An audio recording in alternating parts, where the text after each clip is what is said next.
in one way or another, you are gifted. And the thing about gifts is that you can be incredibly gifted. You can be incredibly anointed in a specific area. But unless you identify your gift, your calling, unless you identify it, then that gift will remain ineffective and hidden. Now, understand that most people associate gifts with fame. They associate gifts with money and success. But we need to understand that your gift is unique to you. You may perceive your gift or your role to be small or insignificant in the kingdom of God.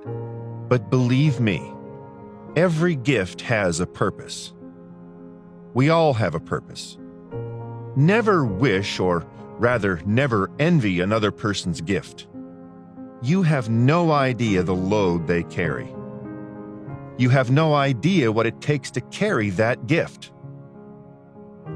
What it takes to have a voice like that, to have skills like that, or to be able to write or lead like that.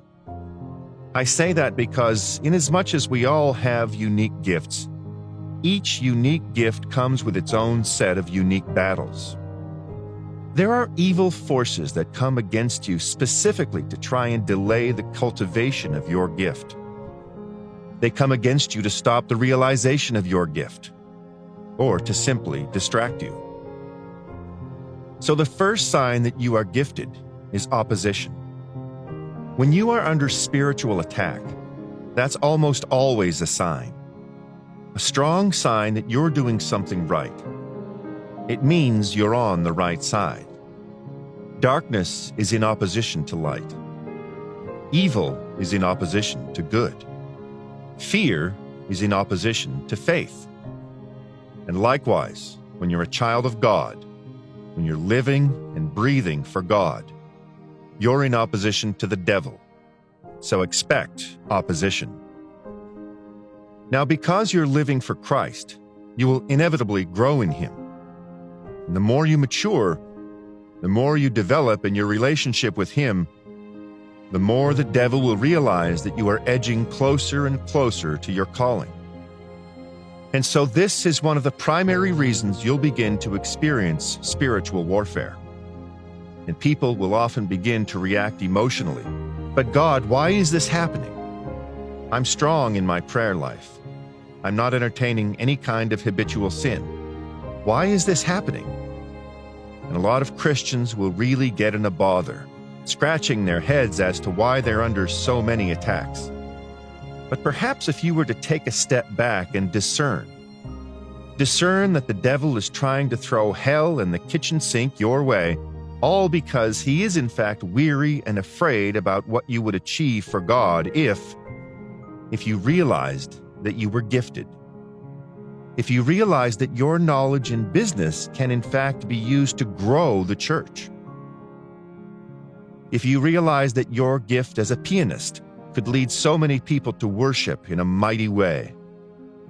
The devil is afraid of you realizing that you're not just a choir member in a small local church, but you are in fact a vessel in God's orchestra, being used to usher in His presence to people who so desperately need it.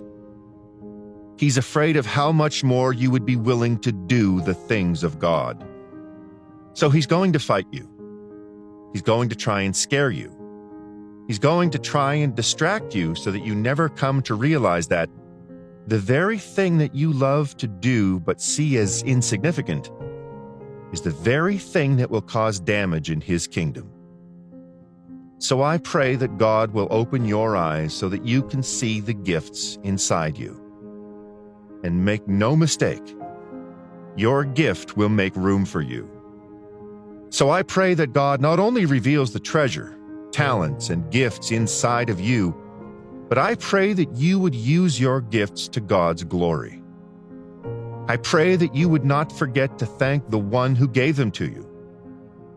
And most importantly, I pray that the enemy would not discourage you or make you think that there is no place for your gifts to be of service, because that is not true.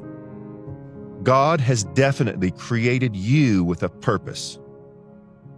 In closing, James 1, verse 17 says, "Every good gift, every perfect gift is from above, comes down from the Father of lights, with whom there is no variation or shadow of turning."